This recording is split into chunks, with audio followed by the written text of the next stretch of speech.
आज बेटा विज्ञान में हम पादप कोशिका के बारे में पढ़ेंगे। पादप कोशिका क्या होती है, आप जानते हो?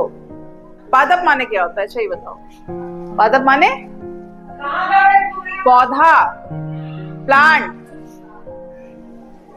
यानी कि प्लांट की जो कोशिका है, यानी कि प्लांट सेल, उसके बारे में जानेंगे। जो पौधा है वो भी तो किसी ना किसी कोशिका से मिलके बना होगा। जैसे ये कमरा आपका है, ये ईंटों से मिलके बना है ना? तो आप एक ईंट को एक कोशिका मान सकते हो, ठीक है? वैसे ही जो पौधा है, जो प्लांट है, वो भी कोशिका से मिलके बना है, और उसकी कोशिका को हम कहेंगे पादप कोशिका। सिर्फ ये सिंगल कोशिका है। जैसे समझ लो इस रूम में अगर ये ईंटों से बना है तो एक ईंट मान सकते हो आप इसको, है ना? तो एक सिंगल सेल किसके बराबर है? एक ईंट के, इस कमरे की एक ईंट के बराबर है, ठीक है?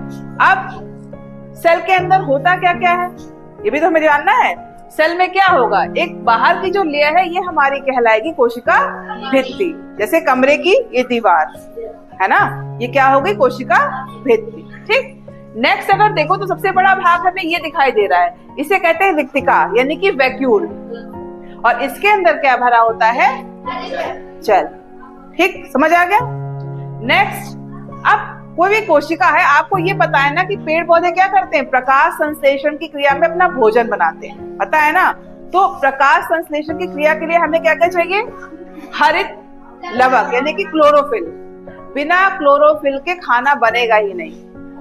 अगर आप इसको कंपेयर करो जंतु कोशिका से, यानी कि एनिमल सेल से, तो एनिमल सेल में क्या होता है? ये हरित लवक यानी कि क्लोरोफिल नहीं पाया जाता है। अगर पाया जाता तो हम लोग भी तो खाना बना लेते, है ना? तो ये हमारे अंदर या किसी भी एनिमल के अंदर नहीं पाया जाता। ये किसमें, किसकी विशेषता है? ये पौधे की विशेषता है। तो उसमें क्या पाया जाएगा? हरित लवक, और ये भोजन की प्रक्रिया में उसकी क्या करेगा? सहायता करेगा, ठीक।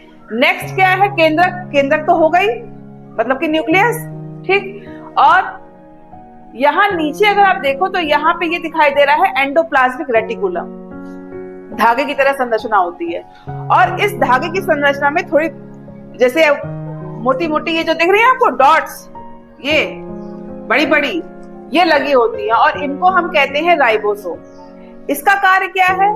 जब प्रोटीन की सिंथेसिस होती है, यानी कि जो प्रोटीन आप लेते हो वो बनती जब है, तो इसमें राइबोसोम का पूरा रोल होता है, यानी कि प्रोटीन के फॉर्मेशन में राइबोसोम हमारी हेल्प करता है, सहायता करता है, ठीक।